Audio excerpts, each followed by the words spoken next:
تاسو ته معلومه ده نن تقریبا 40مه ورځ ده چې موږ د دې ظالم او د دې جابر په حکومت په خلاف باندې خپل پرامن احتجاج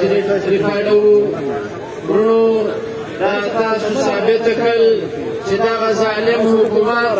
چې نن په پروپاګانډو باندې پر موږ رقم الزامونه لګوي، کله دا وایي چې دا د ریاست خلاف دي، کله دا وایي چې دا د فوج خلاف خبرې کوي، کله دا وایي چې دا د انتظامیې سره زور کوي.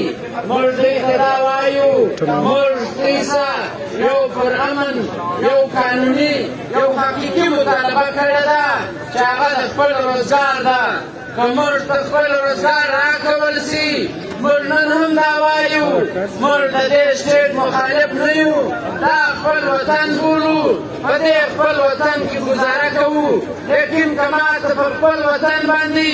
زما سټیټ یا زما حکمرانان زما څخه روزګار اخلي، زما د 80 کالو نه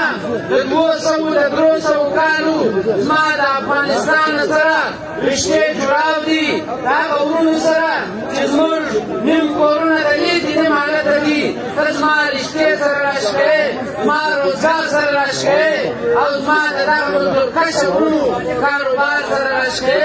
او بیا ماته د تشدد او بیا ماته د اتحاد پسند حاکم پر ما ووایې دا ارمان به دې پوره نه سي، دا ولس تر هغه وخته پورې ناست دی. نن 40 شپې کېږي چې 40 میاشتې وځي دا قوم مجبوره دې ته دی چې پر دا ځای به ناست دي، ځکه دا په دې پوه دي دا خلک که نن د دا خلک ولاړ شو بیا دا خلک مجبوره دي چې د دې رشتې به ختمېږي، د ده به لور هلته پاتېږي، د ده به خور هلته پاتېږي، دی به د دې دا محله پرېږدي، دا خپل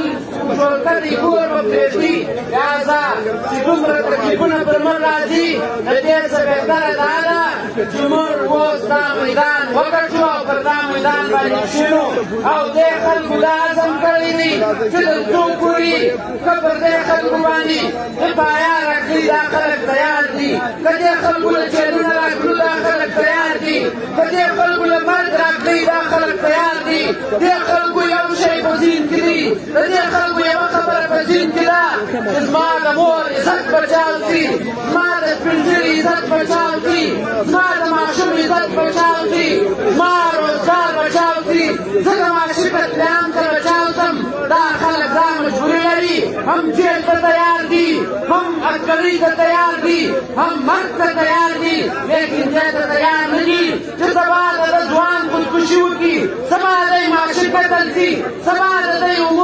عمر زیاته او فقر ته مجبوره سي. دا دوه غیرتي ځوانانو نن دا عهد کړی دی چې موږ به د خپلې خور حق ګټو، موږ به د خپلې مور حق ګټو، موږ به د خپل سپین ږیري پلار حق ګټو، موږ به د خپلو مظلومانو ورونو حق ګټو. دا موږ دا عزم کړی دی چې تر څو پورې موږ دغه مطالبه نه وي منل شوې چې موږ پر بهرن باندې پاسپورټ په هېڅ صورت نه منو. موږ د 2 ساعته پورې ناست یو، پر دغه ځای باندې ناست وئ.